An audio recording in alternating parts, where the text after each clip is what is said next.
Kita masuk ke segmen yang kedua. Setelah sebelumnya di segmen yang pertama Anda belajar dasar-dasar pemrograman bilangan bulat. Di sini kita masuk ke contoh-contohnya. Ini merupakan bagian yang penting menurut saya karena kalau tekniknya maksudnya algoritma untuk memecahkan model bilangan bulat yang nanti akan banyak kita pelajari dengan metode disebut sebagai metode branch and bound begitu ya. Itu kalau namanya algoritma kan standar ya caranya. Tapi justru di sini adalah kemampuan Anda untuk mengembangkan modelnya tersebut yang krusial ya.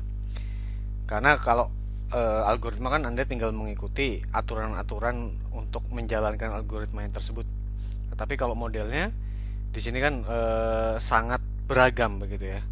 Jadi kemampuan Anda untuk memecahkan berbagai permasalahan itu yang krusial tidak hanya di ujian, nanti juga pada saat Anda terjun ke dunia nyata. Nah, di sini ada beberapa hal, ada beberapa contoh model pemrograman bilangan bulat. Kita akan masuk bahas satu persatu. Yang pertama disebut sebagai fixed charge problem. Ini masalah dalam bidang produksi, di mana nanti Anda akan diberikan fixed cost, variable cost dan seterusnya. Knapsack problem ini adalah bagaimana kita memaksimalkan nilai dari beberapa barang yang bisa masuk ke dalam satu tempat, wadah atau apapun begitu ya. Sementara ada batasan kapasitas wadah tersebut dan juga mungkin batasan-batasan yang lainnya. Ini adalah permasalahan yang bermanfaat kalau kita ingin menentukan sebuah jaringan, terutama kalau sebuah jaringan itu harus disambungkan satu dengan yang lainnya.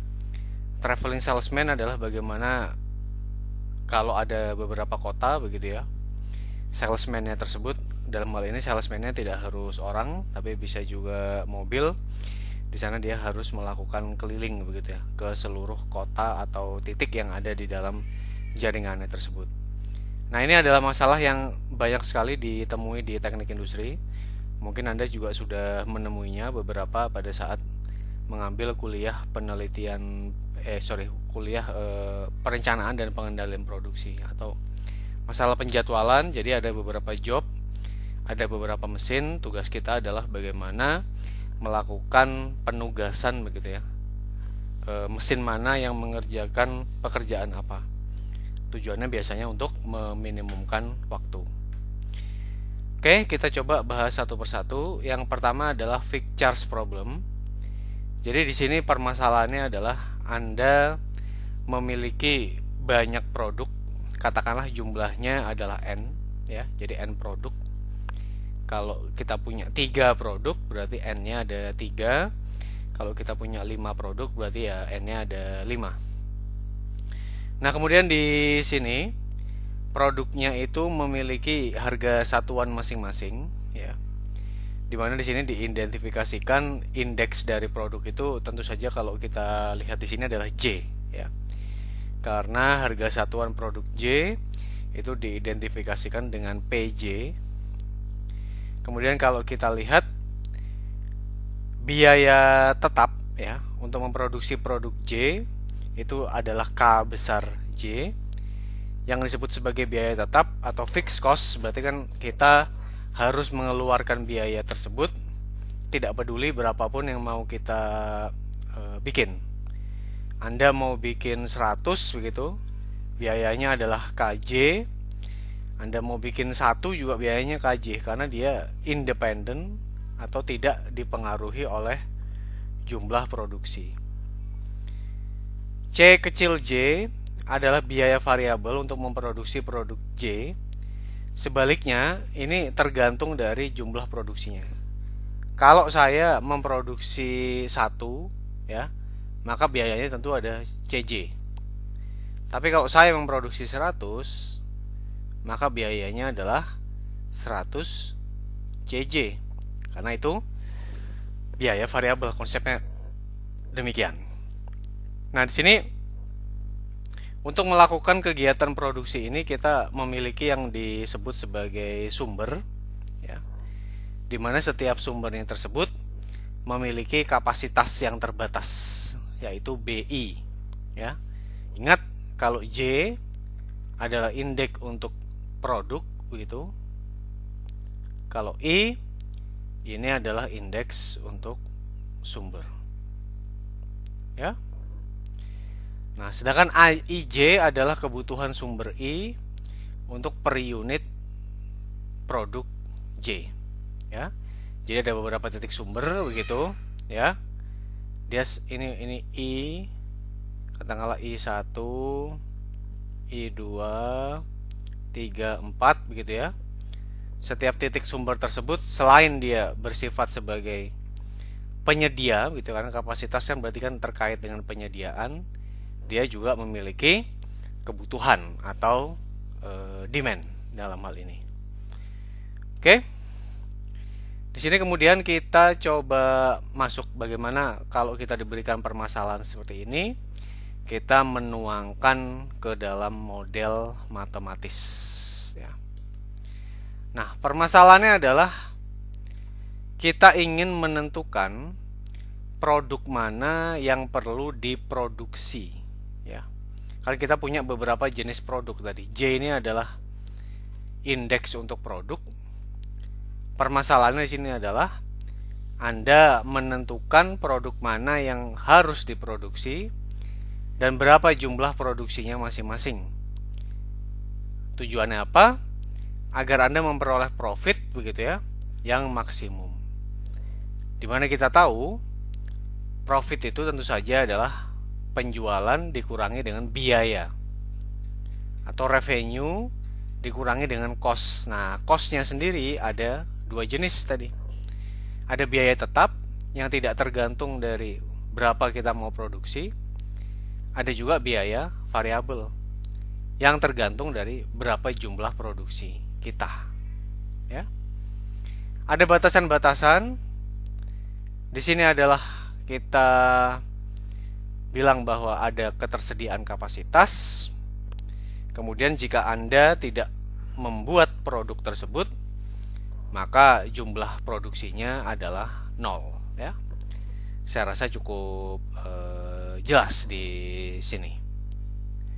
Nah, kalau demikian, kita punya variabel keputusannya tersebut adalah jumlah produk J yang diproduksi, ya.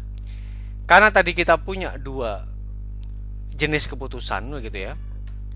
Kalau Anda tidak memproduksi, maka jumlah produksinya adalah 0. Tapi kalau Anda memproduksi, maka tentu saja lebih besar dari 0, ya. Maka dalam hal ini masuk ke dalam perumusan model yang biner. Dimana kalau YJ sama dengan 1, ya, artinya produk J tersebut Anda bikin, Anda produksi. Kalau YJ sama dengan 0, maka produk J tersebut tidak Anda produksi. Nah, kalau diproduksi kemudian berapa kemudian nilai dari XJ? Yang tujuannya apa? Total, ya, dalam kerangka besarnya begitu. Kita ingat bahwa tujuannya adalah kita memilih konfigurasinya, produk mana yang mau diproduksi, ya. Dan kalau diproduksi jumlahnya berapa, itu kita ingin menentukan berdasarkan profit maksimum. Nah, kalau Anda lihat di sini, ini masuk ke dalam permasalahan atau program linear bilangan bulat atau PLBB yang dia itu campuran. Karena keputusan untuk memproduksi atau tidaknya tersebut tentu saja dia biner 1-0, ya. Tetapi selain menentukan nilai yang binernya itu, dia juga menentukan berapa yang harus diproduksi. Ini kan tidak biner. Jumlah produknya ya bilangan bulat biasa. Boleh 10, 100, 11, 1, 3, berapapun. Asal bilangan bulat. Bagaimana kemudian cara kita melakukan pemodelan? Di sini kalau kita lihat permasalahannya adalah Anda memaksimasi Z. Z ini mestinya adalah total dari profit, ya. Kita lihat yang di sini. Berarti ini cara membacanya bagaimana? PJXJ berarti adalah harga jual produk J dikalikan jumlah yang diproduksi untuk produk J-nya tersebut. Itu berarti tentu saja karena di sini Anda menambahkannya dari produk 1 sampai dengan produk ke N, berarti kan P1X1 ditambah P2X2 sampai dengan PNXN, maka tentu saja yang di sini adalah pendapatan atau revenue, ya. Sedangkan yang di sini kalau kita bicara profit tentu saja biaya, ya. Kita lihat apakah benar biaya. Kita lihat dulu, ini lebih gampang. Ya. Tadi saya sampaikan bahwa ini adalah biaya variabel yang tergantung dari berapa banyak dia mau diproduksi. Berapa banyak itu kan variabel keputusannya tadi adalah XJ. CJ-nya adalah biaya variabel per unit. Ya. Maka ini adalah biaya variabel yang ada di sini. Kalau Anda menentukan begitu ya. Di sini produk J itu diproduksi, maka YJ-nya kan akan sama dengan 1. 1 dikalikan KJ adalah KJ. Tapi kalau Anda menentukan bahwa produk tersebut tidak diproduksi, maka YJ-nya akan sama dengan 0. Kalau Anda kalikan dengan KJ, maka akan sama dengan 0.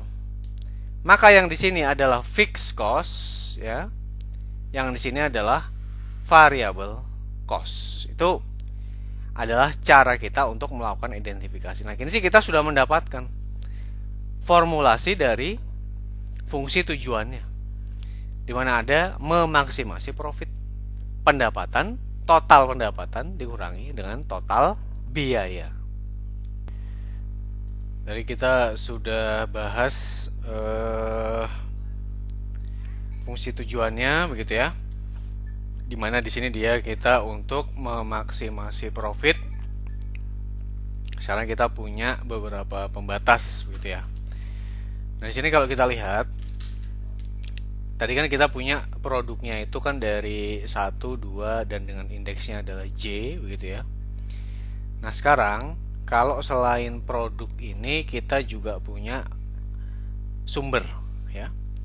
Di mana sumbernya adalah 1, 2 dan seterusnya dengan indeksnya itu adalah I.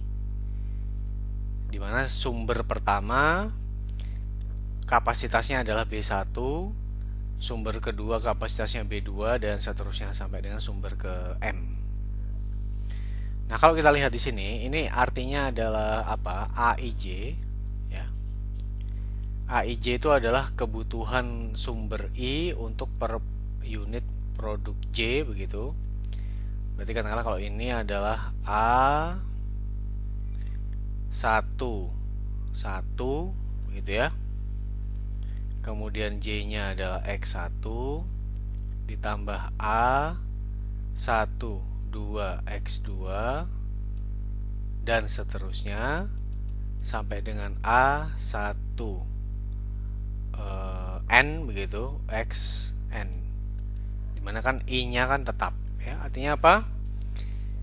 Di sini kebutuhan ya. Kalau Anda lihat di sini kebutuhan sumber I untuk per unit produk J dikalikan jumlah yang diproduksi dari produk J-nya tersebut harus tidak boleh melebihi kapasitasnya. Karena kalau tidak dia akan berlebih ya kapasitasnya tersebut. Padahal di sini kapasitasnya yang paling banyak bisa dimuat hanya sebesar BI. Oke. Jadi ini adalah pembatas kapasitas yang ada di dalam formulasi model ini.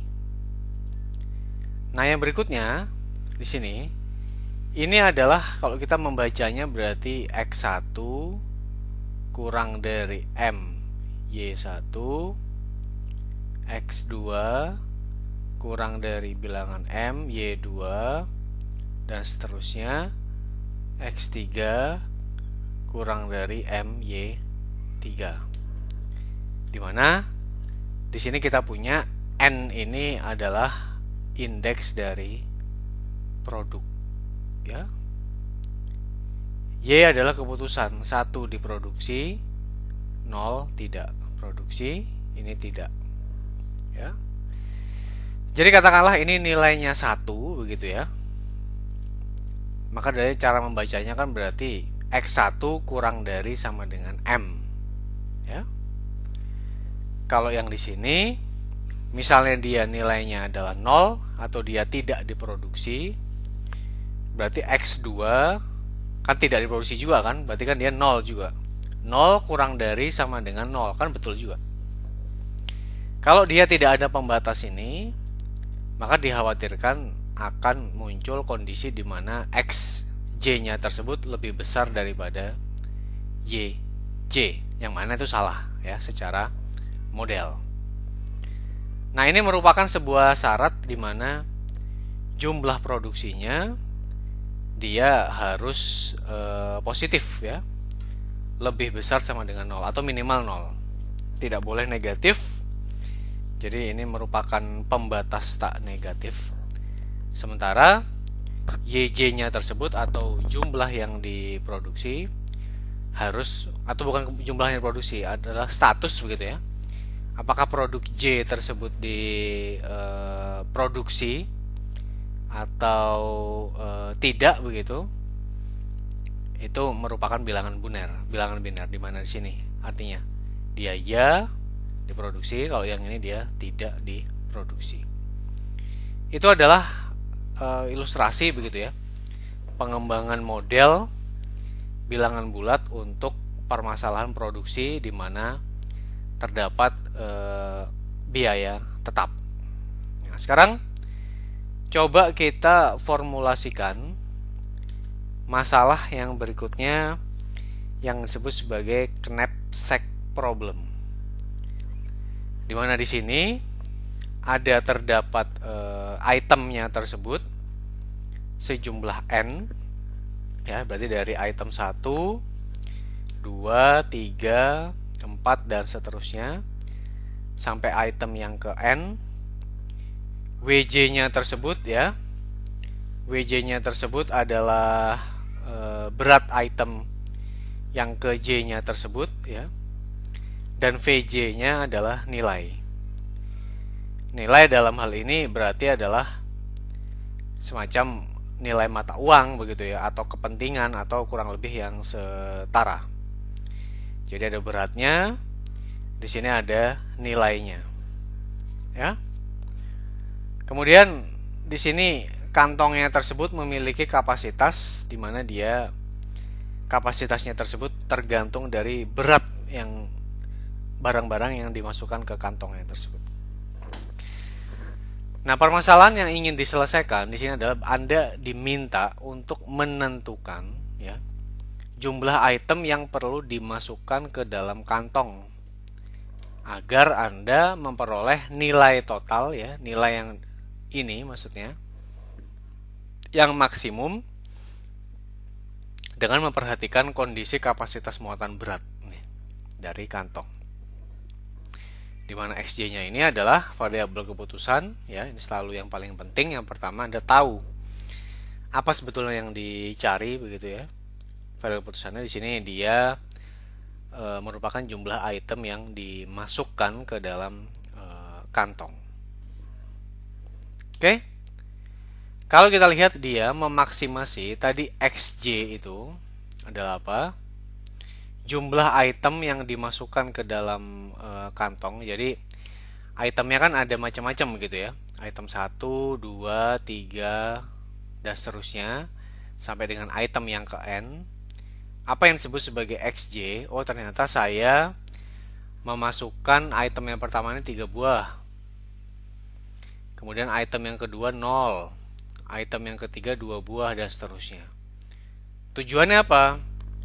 Tujuannya supaya memaksimasi nilai yang dimasukkan ke dalam kantongnya tersebut, di mana setiap item yang berbeda memiliki nilai yang berbeda pula. Jadi kalau di sini kita punya VJ begitu ya, untuk item yang pertama ini dia tidak cukup berharga, nilainya hanya 1. Ini sangat berharga 10. Ini katakanlah 20 gitu ya. Oh, berarti nilainya ini 3, ini 0, ini 40. Dengan total misalnya tidak ada lagi yang ke bawah adalah 43. Itu adalah ilustrasinya.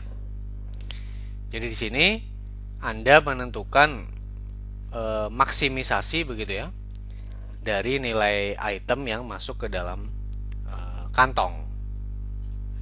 Sini kita lihat nilainya adalah dengan penjumlahan VJ dikali XJ, berarti V1 kali X1 ditambah V2 kali X2 dan seterusnya sampai dengan Vn dikalikan Xn. Nah, apa saja pembatas yang ada di dalam permasalahan ini?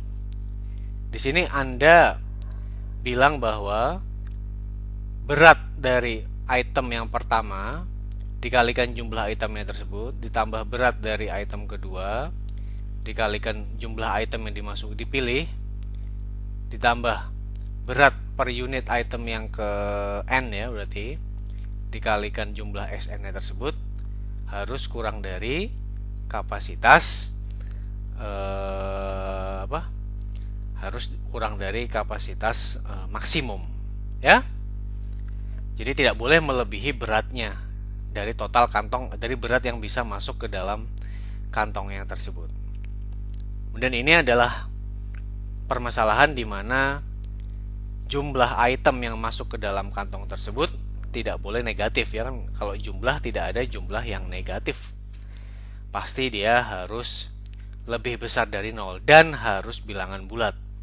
Artinya ini barangnya misalnya katakanlah kelereng begitu ya. Kalau kelereng kan tidak bisa dibagi 1,5 kelereng kemudian 2,5 kelereng. Tapi di sini adalah Anda harus memilih apakah 1, 4, 5 dan seterusnya. Itu adalah permasalahan knapsack gitu ya. Yang nanti ini juga akan Anda temui pada saat Anda belajar dengan pemrograman dinamis ya. Tapi kalau yang di sini, kalau pemrograman dinamis itu dengan cara tidak analitik begitu ya, atau heuristik atau coba-coba, tapi coba-coba yang terarah. Kalau yang ini Anda menggunakan cara analitik gitu, bisa dicari solusi optimalnya. Nah, ini ada permasalahan yang disebut sebagai set covering problem ya. Apa yang disebut sebagai set covering problem ini? Jadi misalnya Anda ingin begitu ya menentukan lokasi pendirian pos syscoupling begitu ya. Di sini ada beberapa simpul jalan, simpul yang ke 1, 2, 3, 4, 5, 6, 7, hanya ada 8 simpul. Kalau kita lihat kan tidak ada simpul lagi ya. Yang disebut sebagai simpul kan berarti kan adalah pertemuan antara atau perpotongan antara dua buah atau lebih dari dua buah garis. Contoh kalau ini kan ada 3 garis yang bertemu, ini ada 3 ruas jalan yang bertemu, ini ada 2, ini juga 2, 2 dan 2. Nah, itu adalah yang disebut sebagai set covering problem. Nah, di sini Anda ingin tujuannya apa dulu ya? Itu adalah yang nanti saya sampaikan berkali-kali. Tujuan itu sangat menentukan langkah Anda selanjutnya gitu ya. Model yang Anda buat di sini itu sangat ditentukan dari tujuan yang ingin Anda jawab. Kalau kita lihat tujuannya di sini ya, bagaimana cara Anda untuk menentukan lokasi pendirian pos di mana tiap jalan dapat dilayani oleh minimal 1 pos begitu. Jadi kalau saya menentukan di sini begitu ya, berarti kan itu saya hapus dulu. Kalau saya nentuin di sini ya, berarti yang bisa tercover mana saja? Banyak ya.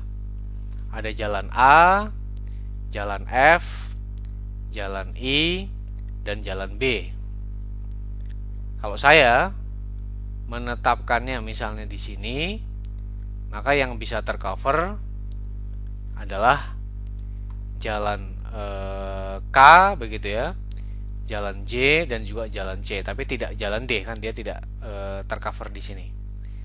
Itu adalah definisinya, maksudnya. Definisi pelayanan itu adalah Anda berada di simpul-simpul yang sudah ditentukan dan simpulnya tersebut merupakan perpotongan dari ruas jalan yang mana saja. Itulah definisi dari pelayanan, ya. Jadi Anda menentukan lokasi pendirian ini adalah di simpulnya. Oke? Nah, di sini kan kita punya N lokasi pendirian pos dan M jalan. Kalau kita kembali ke sini, maka N-nya kita punya ada 8. Ini kita bicara lokasi pendirian pos dan kita punya jalannya. Di sini adalah jalan sampai K ya. Ini kita hitung benar nggak? Dia ada 11. A, B, C, D, E, F, G, H, I, J, K ya. Berarti benar. Berarti M-nya ada 11. N-nya adalah lokasi pendirian posnya, ada 8 titik begitu. Sementara M-nya di sini adalah kita punya ruas jalannya adalah 11. Ini kita punya 8, ini kita punya 11. Kita punya konstanta biner ya. Dia bernilai 1 jika apa? Jika jalan I dilayani oleh pos yang berlokasi di J, ya, dimana J itu tentu saja maksimum akan ada sebanyak M, gitu ya, jalannya kan. Berarti I itu adalah dari 1 sampai dengan M, ini adalah jalan. Sementara J dari 1 sampai dengan N, itu adalah simpulnya, adalah titik-titiknya. Jadi kalau kita berbicara misalnya adalah A13 begitu ya, sama dengan misalnya gini, A13. Berarti ruas jalan A dilayani oleh 3. Gak mungkin kan ya? Kan dia tidak dilewati begitu. Jadi ya sebetulnya boleh-boleh saja. Kalau seperti ini apakah bisa dianggap bahwa dia masih terus ke sini ya, karena dia garis lurus, nanti kita lihat di modelnya. Tapi kalau dia bernilai 1 artinya jadi ruas jalan 1 atau jalan A tersebut dilayani oleh simpul yang nomor 3. Sedangkan jika dia bernilai 0, maka di sini tidak ada simpul yang melayani di sini, ya.